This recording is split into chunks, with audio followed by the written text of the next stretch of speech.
Hello friends. आज हम सीखेंगे कि ASP.NET कोर के अंदर जो है HTML हेल्पर का यूज हम लोग कैसे करते हैं फ्रेंड्स। तो सबसे पहले मैं बता दूं, HTML हेल्पर जो होता है हम लोग इससे पहले ASP.NET MVC में ASP.NET MVC में यूज करते थे, और उसके बाद ASP.NET कोर में HTML हेल्पर का भी यूज हो सकता है और टैग हेल्पर का भी यूज हो सकता है। तो HTML हेल्पर का यूज मैं बता रहा हूँ कि ASP.NET के अंदर जो है हम लोग कैसे करते हैं। तो सबसे पहले जानना है कि HTML हेल्पर होता क्या है फ्रेंड्स। HTML हेल्पर जो होता है फ्रेंड्स एक सर्वर साइड मेथड होता है। इसकी मदद से जो होता है HTML का सिंटेक्स जो HTML जो है हम इरेजर व्यू के अंदर लिखते हैं। तो इस मेथड की मदद से हम HTML लिखते हैं HTML लिखते हैं इरेजर व्यू के अंदर। तो इसको हम कैसे HTML लिखेंगे, तो कैसे text box, labels, drop down हम लोग लिखते हैं, उसके बारे में देखें। किस तरह से हम फॉर्म का टैग लिखते हैं मार्कअप लैंग्वेज में, उसके बारे में जानेंगे। तो सबसे पहले मार्कअप को लिखने से पहले क्या होता है, हम कुछ भी हम HTML हेल्पर का कोड लिखते हैं तो सबसे पहले क्या होता है कि हम लोग @HTML का हम लोग यूज करते हैं। ये HTML का हम लोग यूज करते हैं इस तरह से नहीं, हम इस तरह से HTML का हम लोग यूज करते हैं इस तरह से HTML, इस तरह से HTML का यूज करते हैं। इसके बाद यदि हम कुछ टेक्स्ट बॉक्स लिखते हैं, टेक्स्ट बॉक्स इस तरह से टेक्स्ट बॉक्स, इसके बाद इसके अंदर ओपन और क्लोज, छोटी ब्रैकेट ओपन और क्लोज कर देते हैं।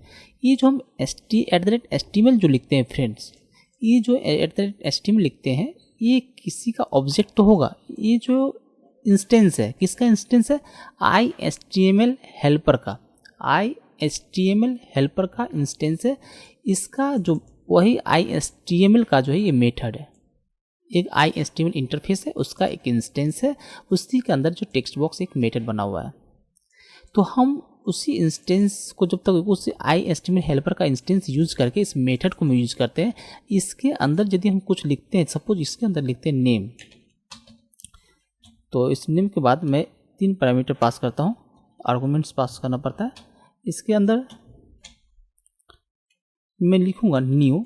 इसके बाद मैं यदि मुझे इसके अंदर क्लास लिखना पड़ता है तो इसको @क्लास इस तरह से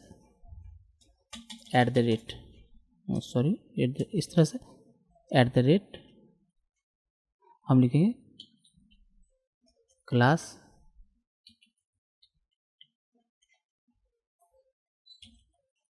इक्वल टू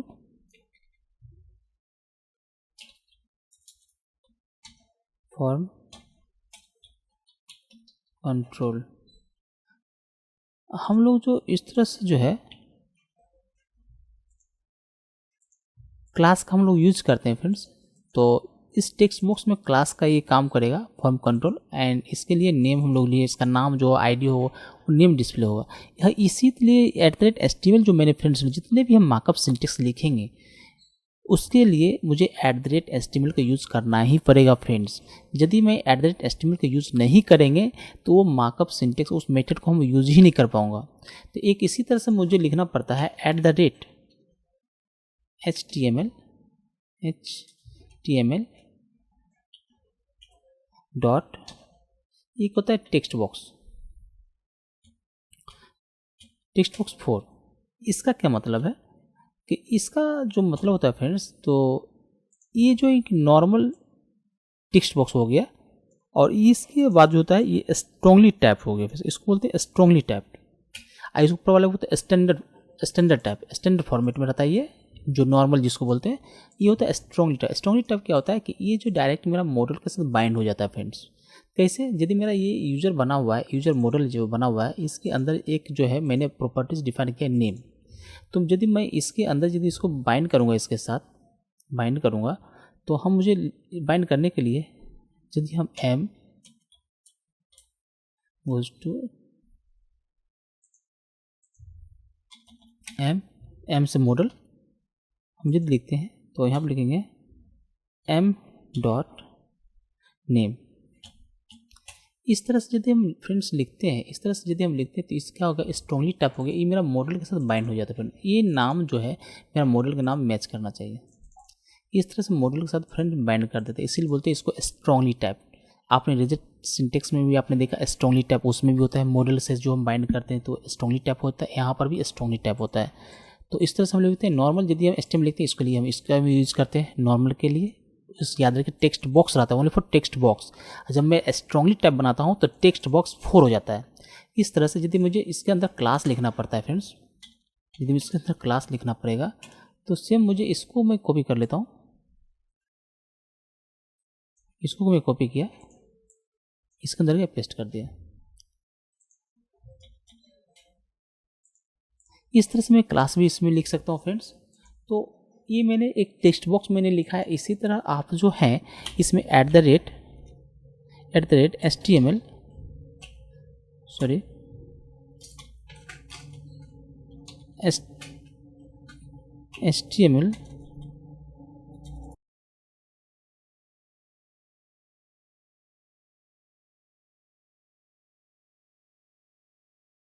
HTML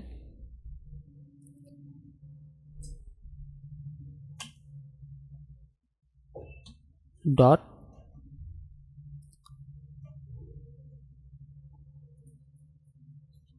लेवल लिखेंगे तो नॉर्मल हो जाएगा फ्रेंड्स। लेवल 4 लिखते हैं, लेवल डॉट लेवल 4 भी हम लोग यूज़ करते हैं। ये भी स्ट्रांगली टैप हो जाएगा फ्रेंड्स। इसी तरह इसको भी मुझे लिखना पड़ेगा।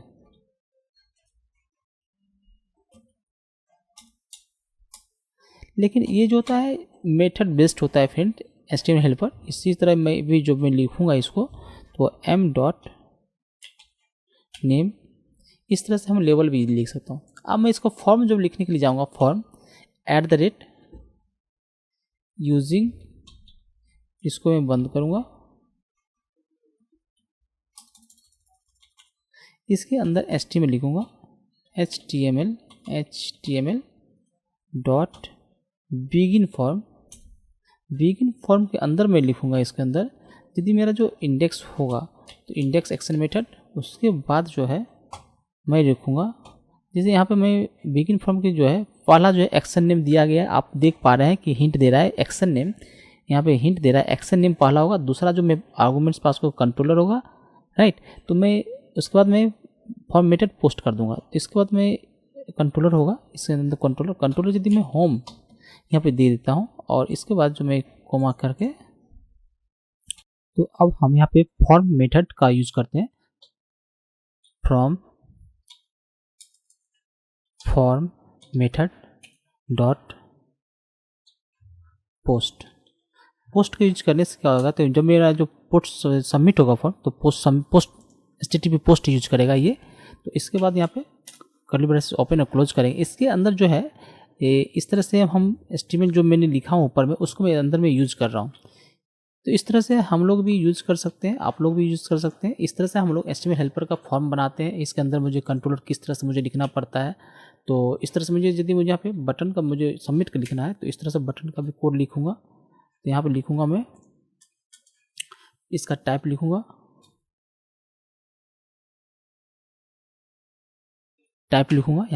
यहाँ पे टाइप मेंशन कर दूंगा कि कौन सा ये सबमिट है, सबमिट में मेंशन कर दिया और यहाँ पे लिखूंगा टेक्स्ट। यदि मैं यहाँ पे लिख दूंगा सेव, तो यहाँ पे लिखूंगा सेव, ये जो हो जाएगा मुझे बटन के ऊपर टेक्स्ट सेव दिखेगा और ये जो टाइप है सबमिट हो जाएगा।